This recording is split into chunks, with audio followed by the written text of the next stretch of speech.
At just 19, Nora had already seen more pain than most women twice her age. Her parents died in a motor accident when she was barely 12, leaving her in the reluctant care of her mother's elder sister in a remote village in Kogi State. But this was no safe haven. Instead of love, Nora received lashes. Instead of school, she scrubbed floors. Instead of food, she ate leftovers, if any remained. Her aunt, Mama Felicia, treated her worse than a servant. Every day, Nora rose before dawn to fetch water, cook, clean, wash clothes, and farm, even as her own cousins slept in and laughed at her. In that village, people said her suffering was fate, that her parents must have sinned. Nora believed them.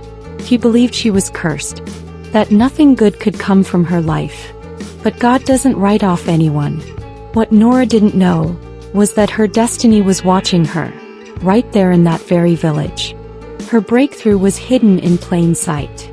In Aunt Rosaline's house, Nora had no voice. She was not a daughter, not even a niece, just a burden, a tool to use and discard.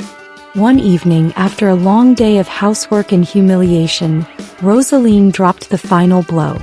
"You useless girl," she screamed. "You will marry Felix next week whether you like it or not. I don't feed beggars here for free."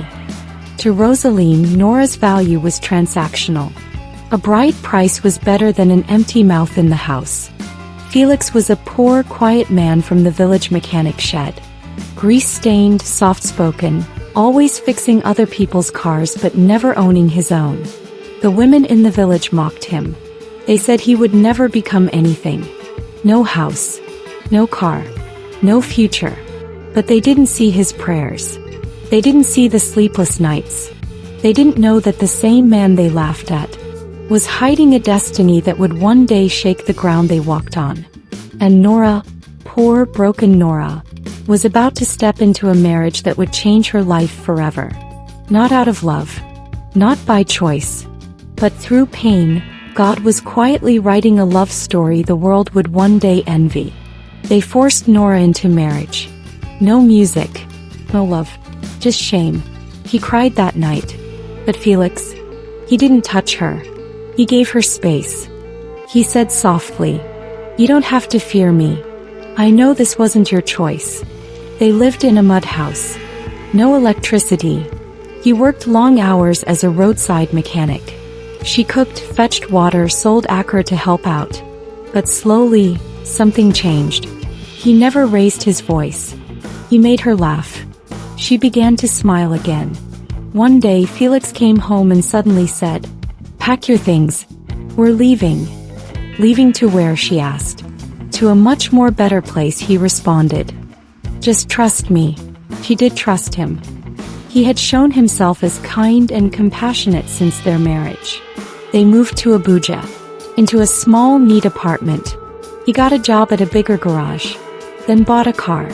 Then he opened his own auto business. He was confused. Where is all this money coming from?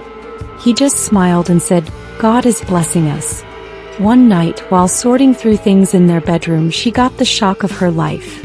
She found papers. Felix wasn't just a mechanic. He was the only son of a billionaire in Lagos, who had died and left everything to him. He had run away from the wealth, searching for love that wasn't tied to money. Felix came into the room just as she was still staring at the papers in shock. Nora fell on her knees. "Why me?" Felix lifted her up. "Because when I had nothing, you stayed." That's the kind of wife a man prays for. Years later, Nora stood in a mansion in Lekki. She invited her aunt to visit. Aunt Rosaline came, mouth wide open, wearing the same insult she once spat. Nora looked at her, smiled and said, "Nora, this is my husband, the one you called useless." Never look down on anyone because of their present. God hides diamonds in dirt. And when he lifts them, the whole world will watch. From pain to purpose, Nora's journey proves that even broken beginnings can lead to beautiful endings. If this story touched your heart, don't forget to like, share, and subscribe for more powerful stories that inspire and heal. Leave a comment. What would you have done if you were in Nora's shoes?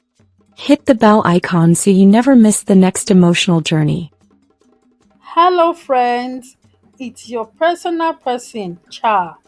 Thank you for watching and for being a part of this family.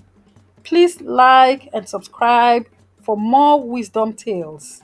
See you in the next video.